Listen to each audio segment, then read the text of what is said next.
I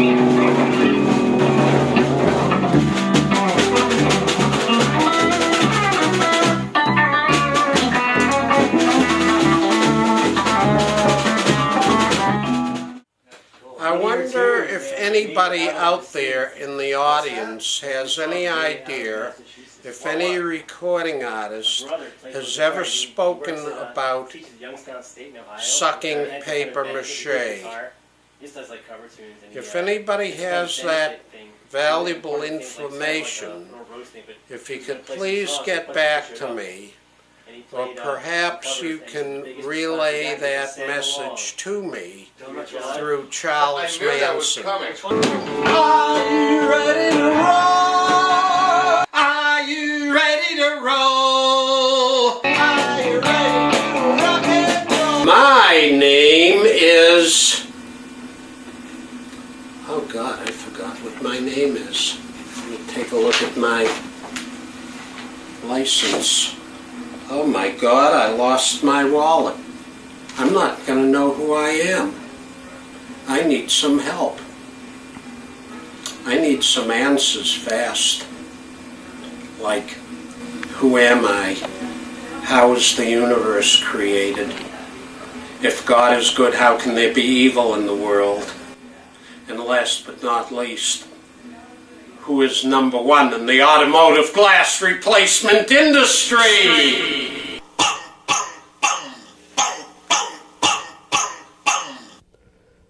I was a big fan of the Beatles and the Stones and the Monkees I liked.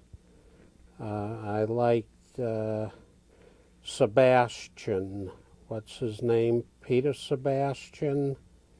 The Lovin' Spoonful, and I liked the Mamas and the Papas, and I liked a lot of bands. Those were the chief ones. And then I decided to get together with a few people that were introduced to me by different people that had bands. So I was playing in a few bands, putting together some rudimentary material. This was back in 67.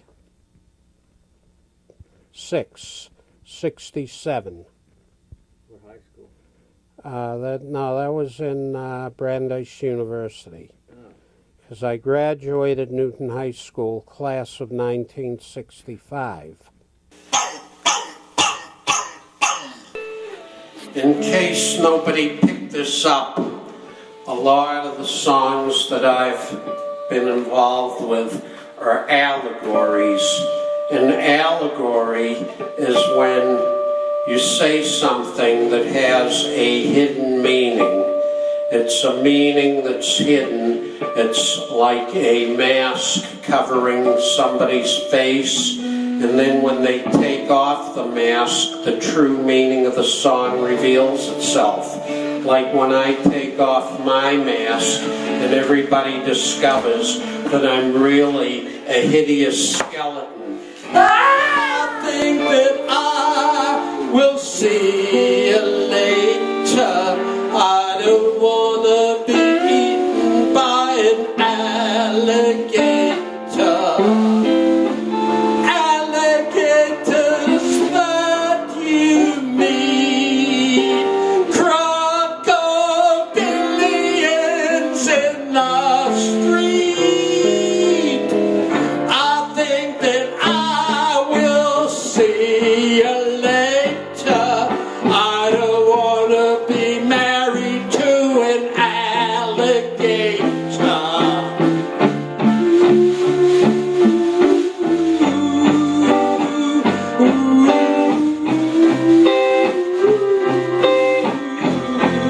First band, I was involved, and I forget what they called themselves. The Wild Men or the Walled Men or something like that. And they did a lot of Motown type of stuff, and I eventually just kind of got tired of it, and we split up. They went on to do Top 40, and do small shows, and I just wasn't into that. So that's when I joined in with the original Psycho. Called Schmuck, and it's named after somebody who is a schmuck. I would imagine that sometime in your life you might have encountered a person that was called a schmuck. Haven't you?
We went to Ace is the Place recording studio on Boylston Street in Boston with Herbie Yakis and his brother.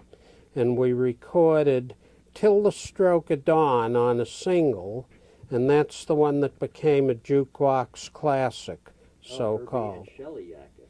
Right. Shelley did the Raspberries. Oh, I know. Wow. Yeah. So that was in all the college jukeboxes, Till the Stroke of Dawn by the Psychopaths, the original. That was a hit. Count Dracula. I like the Count Dracula movies, so I decided to kind of write a song about Count Dracula with couched lyrics and see if anybody could figure out that that's actually what the song was being written about.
was when he was in the band called The Dots with Tom Kerwin and a fellow by the name of Jace. And, well, what we did was we got together at this big farmhouse in Hanover, and that's where they were living. They had a studio set up there, and we did a lot of homemade type recording stuff with Robert Holmes, and we didn't. The band The Teeth?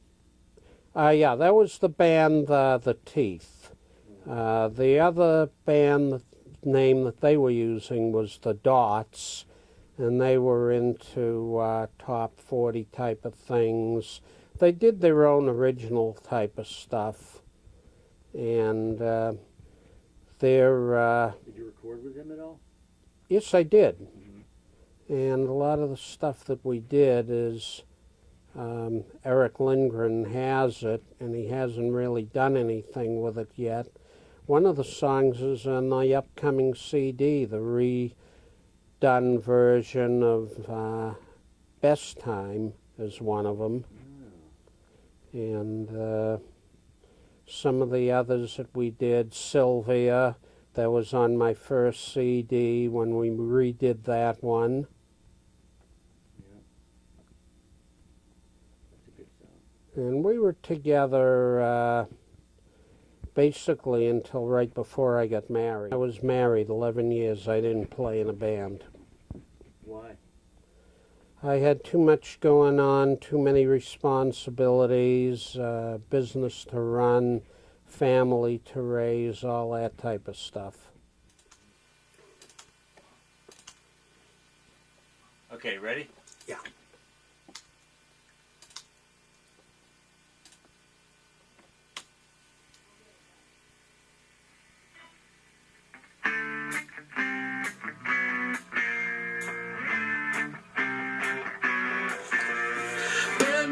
Benji went to the dance.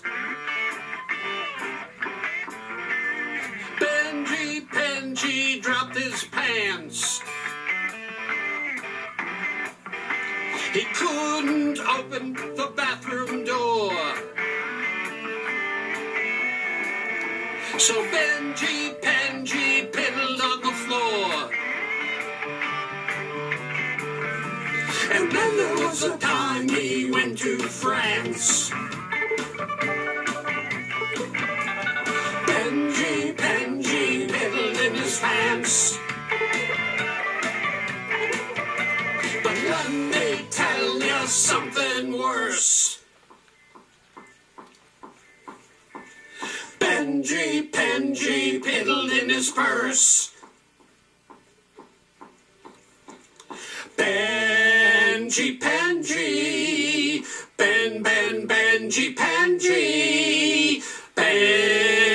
Benji, he decided to Benji. The Camel smoke Turkish cigars. No, camels smoke camels.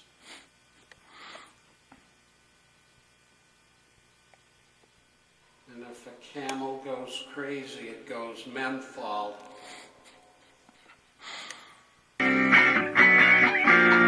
But Benji's brother beat the crap out of Zeus.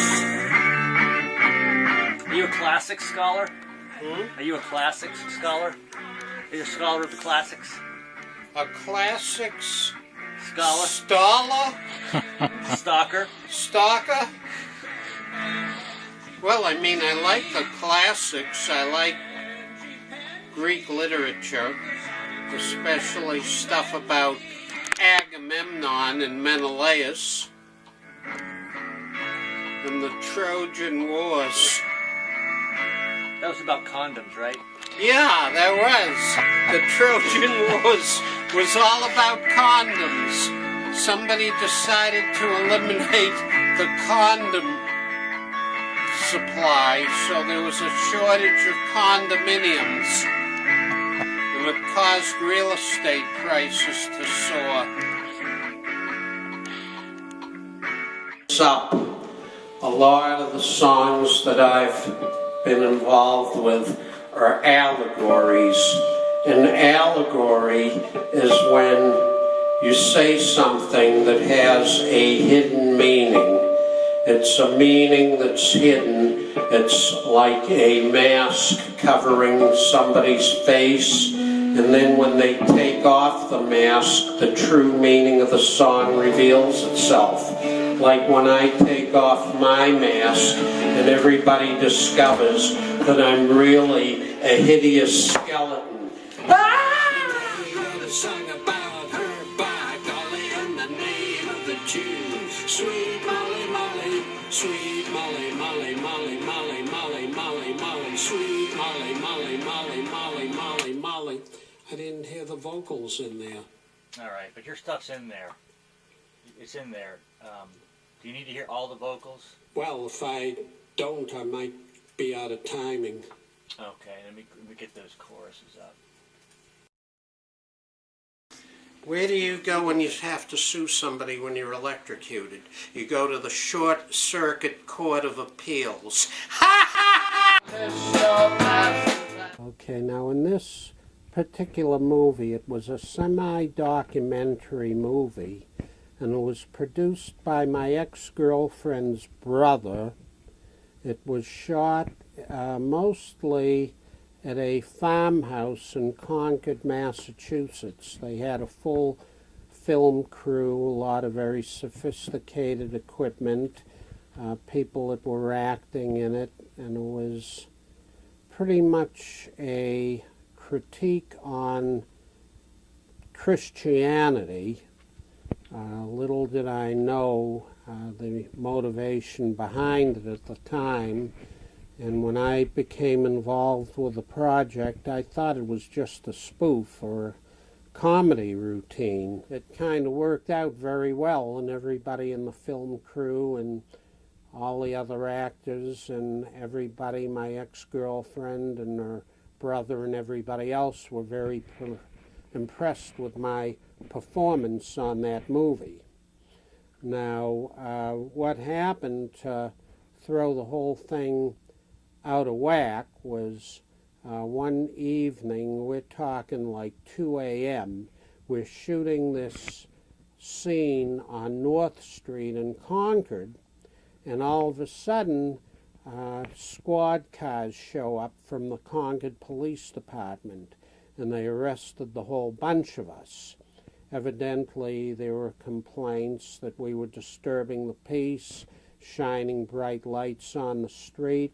So they gathered us all up and brought us down to the police station where we were all put in. I was put in a separate cell, I know that. And I was grilled for about 4 hours. They wouldn't let me out of there. And they were asking me all kinds of questions which were just pretty much beyond belief. They were asking me about whether I was involved with devil worship, whether I was involved with attempting to poison a water supply, how well I knew these people, and from the bent of their questioning, they kind of gave me the impression that they thought that I was one of the key members of this group, who I later found out were a bunch of devil worshippers, and that they were doing all kinds of very unsavory things. And they were trying to spread the disease of spinal meningitis by doing something to the water supply. That was one of the allegations. All right, behind me we have the satellite for the Marlborough Hospital. And this is the building in which I was held captive by the devil worshippers, who were also medical professionals who worked in that building.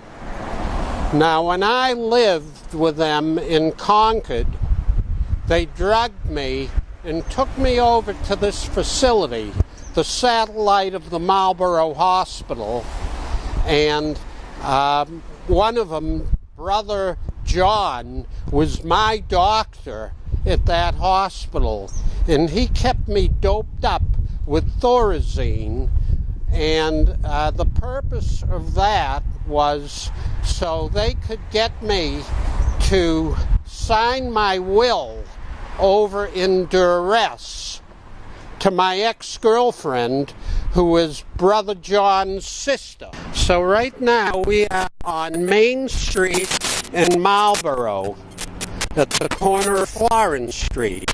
And right here on a cold night at 2 a.m. at this very location is where I broke up with my ex-girlfriend. My ex-girlfriend, I had found out, was a devil worshiper, and everybody called her Sister Mary. Now, Sister Mary broke up with me right over here. I was standing here. Show the crosswalk. In the crosswalk, Sister Mary was walking down this sidewalk right over here and heading toward me, and the date was March 8th, 2008. It was a Saturday night at 2 o'clock in the morning, and I was here, and Sister Mary walked over to me and said, "I guess I'll just add this disaster to my list of past disasters." And I think one of the reasons that she wanted to break up with me is because I decided to rat her out, her and her brother and all their friends, as being devil worshippers who were involved in a lot of clandestine activities such as poisoning water supplies and stuff like that. Of course, I didn't realize that when I got mixed up with that crew, but that's why Sister Mary, right here, decided to break up with me and tell me I'll add this disaster to my list of past disasters. Your beliefs have my disavowal. You probably hope that I get disavowal. It's much too late to count your rosary of the devil, 'cause everyone knows you are evil.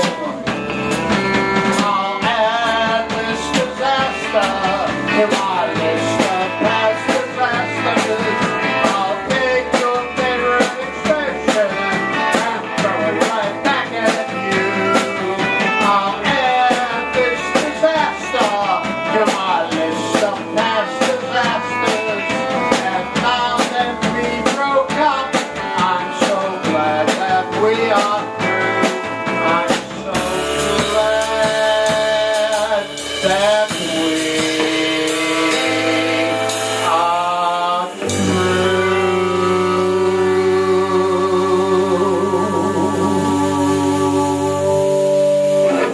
I'm walking down Main Street, Marlborough now, and I received a call on the night of March 8th, 2008 from Brother Paul. And Brother Paul told me to meet him on Main Street, Marlborough. And he had something extremely urgent that he needed to tell me about my ex-girlfriend, Sister Mary. Now, Brother Paul was one of the devil worshippers. So he called me up and he said, "Meet me at 2 a.m. in Marlborough Square."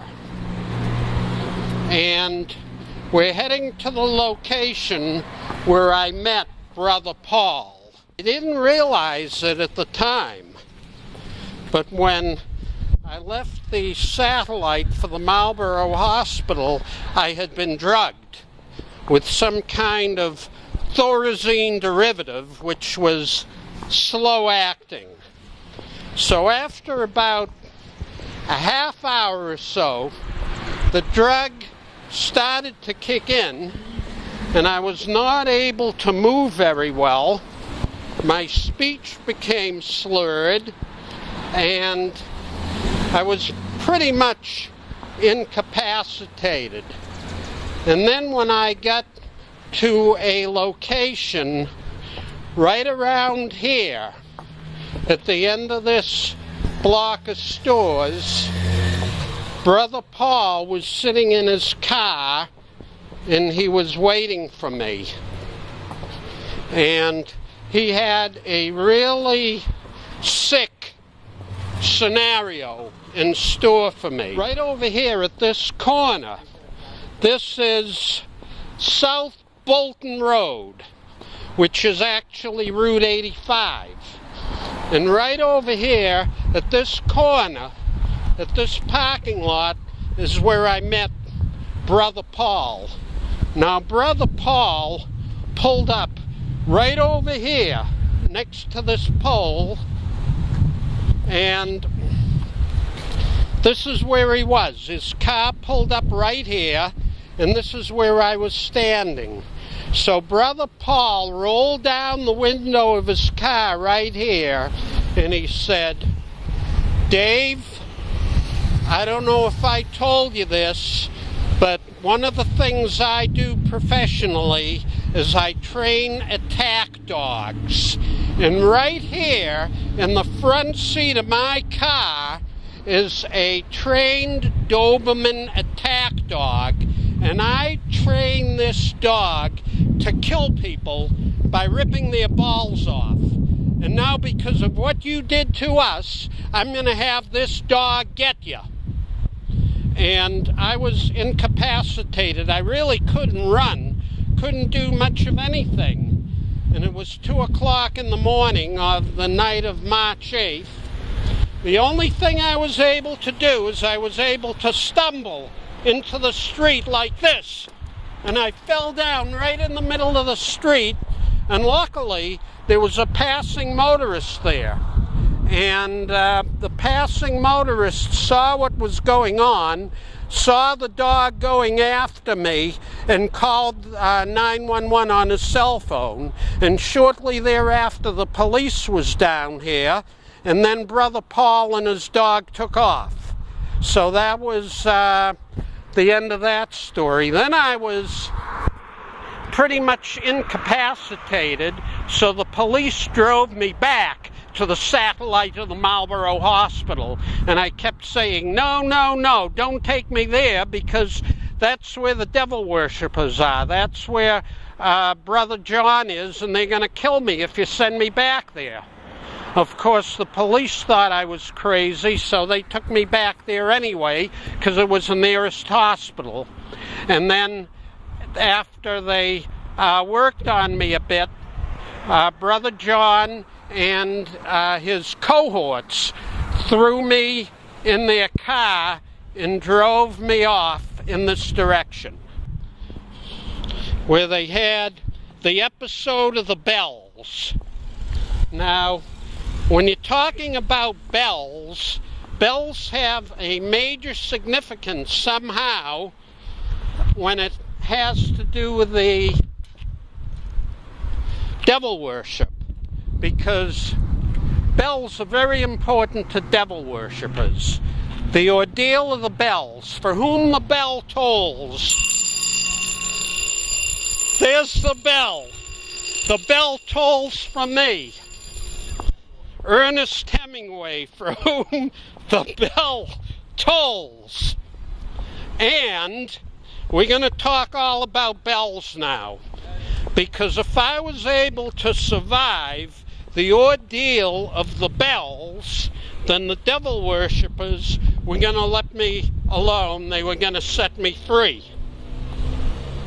So a bunch of them, maybe about 5 or 6 people, all dressed in very colonial outfits is the only way I can describe it. This is the park where the devil worshippers took me, at approximately 2:30 a.m. on the morning of March 8th, 2008. And they took me right in here. And behind you see a church, which I believe is the First Congregational Church of Marlborough. And right here is John Brown's bell. And this is John Brown's bell. It was named after the abolitionist John Brown. Now, one of the devil worshippers got up into this tower and started ringing the bell while they took me right over here. Right near this tree is where they had me. And there were other people here ringing bells. And this is where they were going to do me in. But for whatever reason, I guess the drug wore off or something, I was able to get away from them. And I started running in that direction over to the Dunkin' Donuts. So I ran over to the Dunkin' Donuts. I got inside of there, and then I told the people there to get the police right away. So the police came and got me, and I explained the situation to me, and eventually they took me to the police station, and I testified about what had happened, and that was the end of the ordeal for me. The end.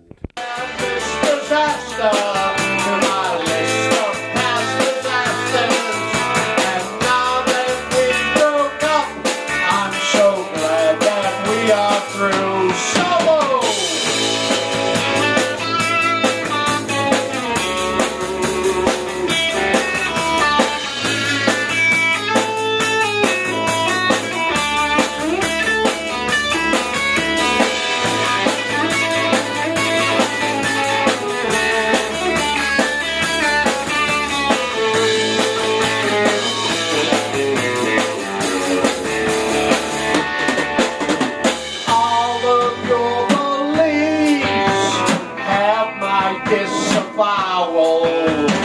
You probably hope that I get disavowal.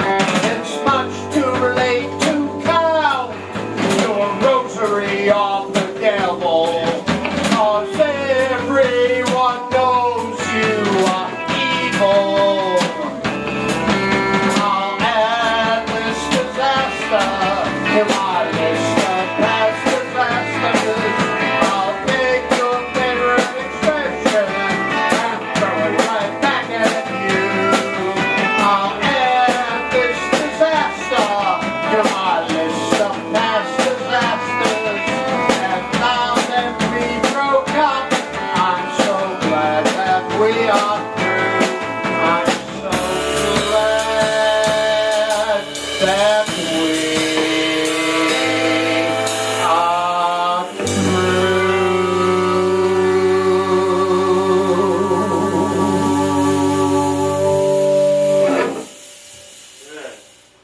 I'm so glad we are through, Sister Mary. Sister Mary, that song was just for you. How do you like them apples?